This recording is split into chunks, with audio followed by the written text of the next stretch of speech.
നമസ്കാരം. ശബരിമലയിലെ സ്വർണ്ണ കൊള്ളയുമായി ബന്ധപ്പെട്ട് ഇപ്പോൾ പുറത്തു വരുന്ന ഓരോ വാർത്തയും നമ്മെ ഞെട്ടിപ്പിക്കുന്നതാണ്, അമ്പരപ്പിക്കുന്നതാണ്. കഴിഞ്ഞ ദിവസം പുറത്തു വന്നൊരു വാർത്ത, ശബരിമലയിലെ അവശേഷിക്കുന്ന ബാക്കി സ്വർണ്ണവും കൂടി അടിച്ചു മാറ്റാൻ ഈ ഉണ്ണികൃഷ്ണൻ പോറ്റിയും ഇയാളുടെ കൂട്ടാളികളും ചേർന്ന് തീരുമാനമെടുത്തിരുന്നു എന്നാണ്.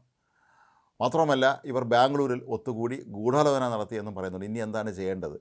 കാരണം ഇവിടെ അന്വേഷണം ആരംഭിച്ചു കഴിഞ്ഞു എന്ന് മനസ്സിലാക്കിയ ഉണ്ണികൃഷ്ണൻ പോറ്റിയും കൂടെയുള്ള ഗോവർദ്ധനും എല്ലാം തന്നെ വല്ലാതെ ഭയപ്പെട്ടിരുന്നു. അവർ വിശദമായി തന്നെ ഇക്കാര്യം ചർച്ച ചെയ്യുകയും ഇനി കേസായാലും എങ്ങനെയൊക്കെ അതിനെ നേരിടണം എന്നുള്ളതിനെക്കുറിച്ചുള്ള ചില പഠനങ്ങളിൽ ഏർപ്പെട്ടു എന്നൊക്കെയാണ് പറയപ്പെടുന്നത്. ഏതായാലും ശബരിമലയിലെ പ്രധാന വിഗ്രഹത്തെ പോലും ഇവർ ഇക്കണക്കിന് മോഷ്ടിച്ചുകൊണ്ട് പോകുമായിരുന്നോ എന്നാണ് ഇപ്പോൾ പലരും സംശയിക്കുന്നത്. കാരണം അതിൻ്റെയൊക്കെ മൂല്യം നമുക്ക് സങ്കല്പിക്കാൻ പോലും കഴിയുകയില്ല. അത്രത്തോളം ഒരു സംഘം സംഘടിത കള്ളന്മാരുടെ ആക്രമണം തന്നെയാണ് അവിടെ നടന്നത്. പണ്ടത്തെ കാലത്ത് ക്ഷേത്രങ്ങളും മറ്റും കൊള്ളയടിക്കാനെത്തുന്ന ഈ മറ്റ് രാജ്യങ്ങളിൽ സംസ്ഥാനങ്ങളിൽ നിന്നൊക്കെ ഉള്ള ആളുകളെക്കുറിച്ച് നമ്മൾ കേട്ടിട്ടുണ്ട് ധാരാളം. മുഹമ്മദ് ഗസ്രി, മുഹമ്മദ് ഗോറി എന്നൊക്കെ പറഞ്ഞുള്ള ഒരുപാട് പേർ ഇത്തരത്തിൽ ക്ഷേത്രങ്ങളെ, ഭണ്ഡാരങ്ങളും അവിടുത്തെ വിലപിടിപ്പുള്ള വസ്തുക്കളുമൊക്കെ തന്നെ ആക്രമിച്ച് നശിപ്പിച്ച് കവർന്നെടുക്കുന്ന ആളുകളെക്കുറിച്ച്.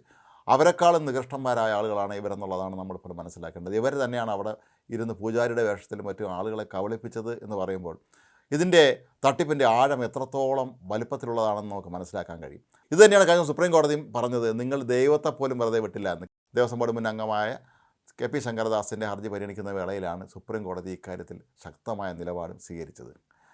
ഇന്ന് ശബരിമലയിലെ സ്വർണ്ണക്കൊള്ളയുമായി ബന്ധപ്പെട്ട് പല കാര്യങ്ങളും പുറത്തു വരുമ്പോൾ അതിന് ക്രെഡിറ്റ് അവകാശപ്പെടാൻ നിരവധി പേരാണ് ഉള്ളത്. ഇത് ഞാനാണ് പുറത്തു കൊണ്ടുവന്നത്, ഞാനാണ് ചെയ്തത് എന്നൊക്കെ പറയാൻ ഒരുപാട് പേര് ഇപ്പോഴുണ്ട്. ആദ്യം ഇതിൻ്റെ ക്രെഡിറ്റ് അവകാശപ്പെടാനെത്തിയത് കഴിഞ്ഞ ദേവസ്വം ബോർഡിൻ്റെ പ്രസിഡൻ്റായിരുന്ന PS പ്രശാന്തായിരുന്നു. ഏതായാലും ഇപ്പോൾ പ്രശാന്തും അന്വേഷണ സംഘത്തിൻ്റെ റഡാറിലാണ്. മുൻ ദേവസ്വം മന്ത്രി കടകംപള്ളി സുരേന്ദ്രനൊപ്പം തന്നെ PS പ്രശാന്തിനെയും അന്വേഷണ സംഘം ചോദ്യം ചെയ്ത് കഴിഞ്ഞിട്ടുണ്ട്. ഏതായാലും കഴിഞ്ഞ നിയമസഭാ തെരഞ്ഞെടുപ്പിൽ UDF സ്ഥാനാർത്ഥിയായി മത്സരിച്ച് പരാജയപ്പെട്ടതിന് ശേഷം പുതിയ അവസരങ്ങൾ തേടി CPMലെത്തിയ PS പ്രശാന്തിന് പാർട്ടി കനിഞ്ഞു നൽകിയ പദവിയായിരുന്നു ദേവസ്വം ബോർഡ് പ്രസിഡന്റ് സ്ഥാനം. പക്ഷേ അവിടെ ഇരുന്നു കൊണ്ടാണ് ഈ സകല കള്ളത്തനത്തിനും ഇയാളും കൂട്ടുനിന്നത് എന്നാണ് ഒടുവിൽ പുറത്തു വരുന്ന വിവരം. ശരിക്കും പറഞ്ഞാൽ ശബരിമലയിലെ ഈ സ്വർണ്ണക്കൊള്ള മുഴുവൻ പുറത്ത് കൊണ്ടുവന്നത് ആരാണ് എന്ന് ചോദിച്ചാൽ അതിന് ഒരാളിൻ്റെ പേര് മാത്രമേ നമുക്ക് പറയാൻ കഴിയുള്ളൂ. അദ്ദേഹത്തിൻ്റെ പേര് R ജയകൃഷ്ണൻ എന്നാണ്. ന്യായാധിപനായ Devaswom special commissioner R Jayakrishnan. അദ്ദേഹത്തിൻ്റെ ശക്തമായ ഇടപെടലും കരുതലും തന്നെയാണ് ഈ സ്വർണ്ണക്കൊള്ള മുഴുവൻ പുറത്തു കൊണ്ടുവരാൻ ഇടയാക്കിയത്. എല്ലാ കാര്യത്തിലും ന്യായാധിപൻ്റെ നിഷ്പക്ഷമായ, അതേസമയം നീതിയിൽ നിന്ന് സകലം പോലും വിട്ടുമാറാനാകാത്ത രീതിയിലുള്ള വളരെ കൃത്യമായ നിലപാടുകളുള്ള വ്യക്തി തന്നെയാണ് R ജയകൃഷ്ണൻ എന്ന ഈ ഒരു ജില്ലാ ജഡ്ജി.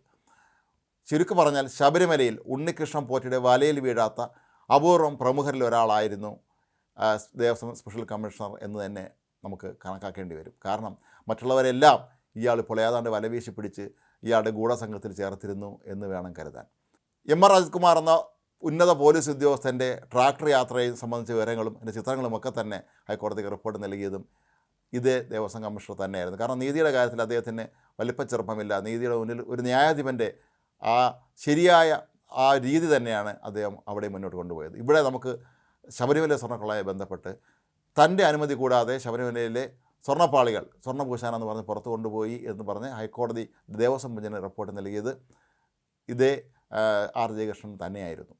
ഒരു ന്യായാധിപൻ എന്നുള്ള നിലയിൽ ഇരുന്ന പദവികളിലെല്ലാം തന്നെ, അല്ലെങ്കിൽ ഇരുന്ന സ്ഥാനത്തൊക്കെ തന്നെ തൻ്റെ കഴിവ് തെളിയിച്ച, നിരവധി അംഗീകാരങ്ങൾ നേടിയ, സത്യസന്ധതയ്ക്ക് പേര് കേട്ട പ്രഗത്ഭനായ ഈ നീതിന്യായ പീഠത്തിലെ ഉന്നത വ്യക്തിത്വത്തിനെ ചോദ്യം ചെയ്യുകയാണ് പക്ഷേ അന്ന് ദേവസ്വം ബോർഡ് അധികൃതർ ചെയ്തത്. അവരുടെ ചോദ്യം, ദേവസ്വം ബോർഡ് ഉന്നതർ അന്ന് ചോദിച്ച ചോദ്യം, ഞങ്ങൾക്കെന്താ ദേവസ്വം ബോർഡ് ഇതിനൊന്നും അധികാരമില്ലേ, ഇവിടുത്തെ സ്വർണ്ണപ്പാളിയൊക്കെ പുറത്തുകൊണ്ട് സ്വർണ്ണം ഭൂഷണം വേണ്ടതെന്ന് തീരുമാനിക്കുന്നത് ഞങ്ങളല്ലേ എന്നൊക്കെയാണ്.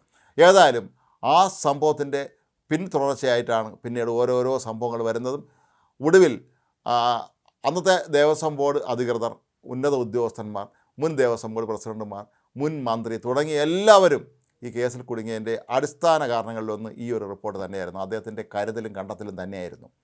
ശബരിമലയിൽ ഭസ്മക്കുളം പുനർനിർമ്മിക്കാനുള്ള ഗൂഢപദ്ധതി, അതായത് അതിൻ്റെ പേരിൽ കോടികൾ തട്ടിക്കാനുള്ള പദ്ധതിയും ഒക്കെ തന്നെ കൃത്യസമയത്ത് കണ്ടെത്തി ഇല്ലാതാക്കിയതും സ്പെഷ്യൽ കമ്മീഷണറുടെ ഈ റിപ്പോർട്ട് തന്നെയായിരുന്നു.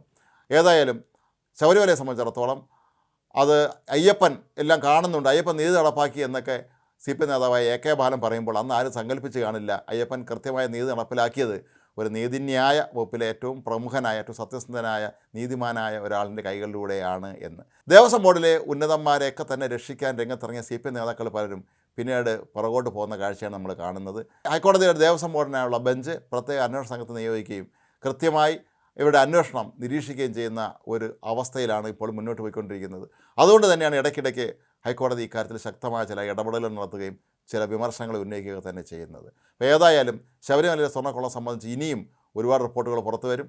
ശബരിമലയിൽ മാത്രമല്ല, തിരുവിതാംകൂർ ദേവസ്വം ബോർഡുകളിൽ എത്രയോ പ്രധാനപ്പെട്ട ക്ഷേത്രങ്ങളുണ്ട്. അവിടെയൊക്കെ ഇത്തരത്തിൽ അവിടുത്തെ ആഭരണങ്ങളും വിലപ്പെട്ട പുരാവസ്തുക്കളും പൂജാ സാധനങ്ങളുമൊക്കെ അടിച്ചു മാറ്റി അന്താരാഷ്ട്ര വിപണിയിൽ കൊണ്ടുപോയി വിറ്റ കള്ളന്മാരെ എത്രയും വേഗം കയ്യാമം വെച്ച് സമൂഹത്തിന് മുന്നിലെത്തി അല്ലെങ്കിൽ ജയിലിലെത്തിക്കാൻ അതിൻ്റെ തുടക്കം കുറിച്ചത് ദേവസ്വം സ്പെഷ്യൽ കമ്മീഷണറുടെ കൃത്യമായ സത്യസന്ധമായ ഇടപെടൽ തന്നെയാണ് എന്നുള്ള കാര്യത്തിലൊന്നും യാതൊരു സംശയവുമില്ല.